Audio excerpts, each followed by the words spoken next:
Hey, Say Blaze, we're back with another video. Today, as the caption will say, or the title, we are doing measurements for your wig. How to measure your head to get the perfect fit wig. Whether you're sending your measurements to me or another stylist or another wig maker, this video is for you to show you how to get your measurements.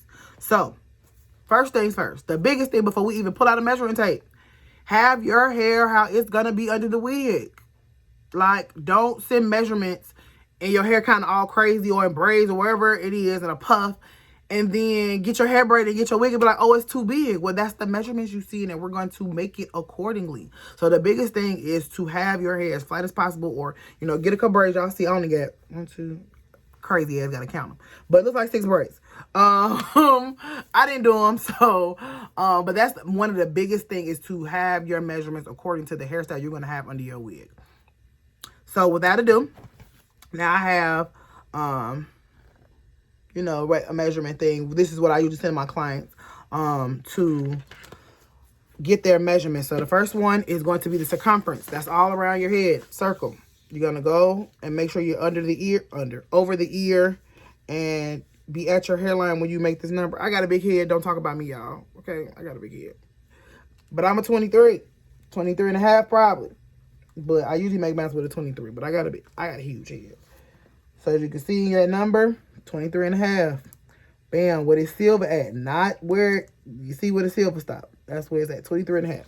That is my circumference around my hair. The next measurement is going to be your front to nape, where your hairline begins and end pretty much. So you from the front to the back.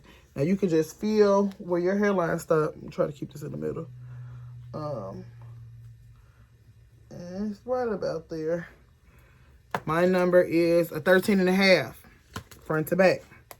Your next number is going to be your ear to ear across your forehead. So ear to ear across your forehead is here. Mine is a 13. So if you know, frontals are 13 by 6. I rarely have to cut my frontal because I got a big ass forehead. So again, another one with the cap. So if you're a wig maker, this is for you. If your client is over a 22, you should be using an extra large cap. Period. Like, nothing else to say about that. Then you're gonna do an ear to ear over the head. So we did forehead. Now we're gonna go over the head and do ear to ear. So here to here is another measurement. Trying to get underneath. Sorry. That's still a 13. So it's about the same. It may be the same. You have people that have a dip. You may have somebody with a hump. It don't assume that it's going to be the same. It possibly is, but don't assume. So just get the measurement just to be on the safe side. Your next one is going to be temple to tender around the back of your head. Here, temple to temple. So if you see my hairline kind of dip in, that's kind of my temple. Kind of. It is my temple, y'all. Sorry. Temple to temple. Boom. I see I came back a little bit. Let's come on, break it up. Here. So it's really based off the hairline. From my temple to temple, it is like 16 and a quarter. So obviously in the middle would be like an 8 and some change. And then the last one is going to be the measurement of your actual nape. It's gonna go here. I'm feeling for it for the most part. If you are the stylist, obviously you can do this yourself. And I'm about a 5.5. So, y'all don't talk about me on my big ass head. Please don't, because we're not gonna go there. Anywho, but that is how you take the measurements for your head. If you need help, I suggest actually ask a friend, ask a stylist.